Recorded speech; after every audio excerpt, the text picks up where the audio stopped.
നല്ല ഫ്രഷായ അടിപൊളി മാങ്ങ ഇപ്പം തന്നെ മുറ്റത്തേക്ക് ചറവറന്ന് വീണ മാങ്ങയാണ്. ചന്ദ്രക്കാരൻ മാങ്ങ, നല്ല പഴുത്ത മാങ്ങ കൊണ്ട് നമുക്ക് പുളിശ്ശേരി ഉണ്ടാക്കാം. എല്ലാ മാങ്ങയും ഒന്ന് കീറി തൊലി കളഞ്ഞെടുക്കാം. ചെത്തിയല്ല എടുക്കുന്നത്, കീറിയാണ് എടുക്കുന്നത്. അതിൽ 4 പച്ചമുളക് കീറിയിടാം. ഇനി നമ്മൾ ആ മാങ്ങയിലേക്ക് 1/4 സ്പൂൺ മഞ്ഞൾപ്പൊടി, ഒരു ചെറിയ സ്പൂൺ മുളക് പൊടി,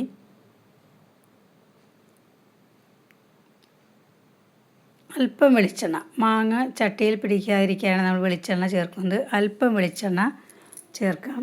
ഇനി നമ്മൾ എടുത്ത് വച്ചിരിക്കുന്ന മാങ്ങയുടെ തൊലി കളയരുത്. അതിലേക്ക് വെള്ളം ഒഴിച്ച് അതൊന്ന് പിഴിഞ്ഞ് ആ ചാറ് ഇതിലേക്ക് ചേർക്കാം.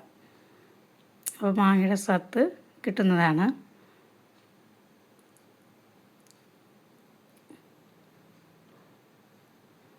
ഇനി അല്പം വെള്ളം കൂടി ഒഴിച്ച് ഇതൊന്ന് ഉപ്പും ചേർത്തൊന്ന് വേവിച്ചെടുക്കാം. നമുക്ക് ആവശ്യത്തിന് ഉപ്പ് ചേർക്കാം. എന്നിട്ട് അല്പസമയം ഒന്ന് വേവിച്ചെടുക്കുക. ഒരു 5 മിനിറ്റ് മതിയാകും, നന്നായി വെന്ത് കിട്ടും. ആ സമയത്ത് നമുക്കിതിലേക്കുള്ള കൂട്ട് തയ്യാറാക്കാം. ഒരു അധികം തേങ്ങയൊന്നും വേണ്ട, ഒരു 1/4 മുറി തേങ്ങ, 1/2 കപ്പ് തൈര്, വെള്ളം ഒഴിക്കാതെ തൈര് ചേർത്ത് തന്നെയാണ് നമ്മൾ അരയ്ക്കുന്നത്. അതിലേക്ക് ഒരു ചെറിയ 1/4 സ്പൂൺ കടുക്, പച്ചക്കടുക്, 1/4 സ്പൂൺ കുരുമുളക്,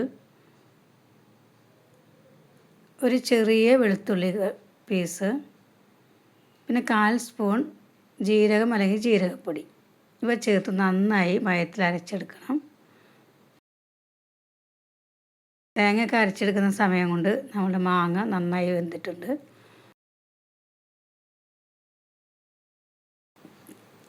തേങ്ങയും തൈരും കൂടി അരച്ചതിലേക്ക് ചേർത്ത് അല്പം വെള്ളം, ആ മിക്സിയുടെ ജാറൊന്ന് കഴുകിയതിലേക്ക് ഒഴിച്ചിട്ട്, അധികം വെള്ളമൊന്നും വേണ്ട, ഒന്ന് ചൂടായി വരുമ്പോൾ തന്നെ, തിള വരുമ്പോൾ തന്നെ ഒന്ന് ഓഫ് ചെയ്യാം.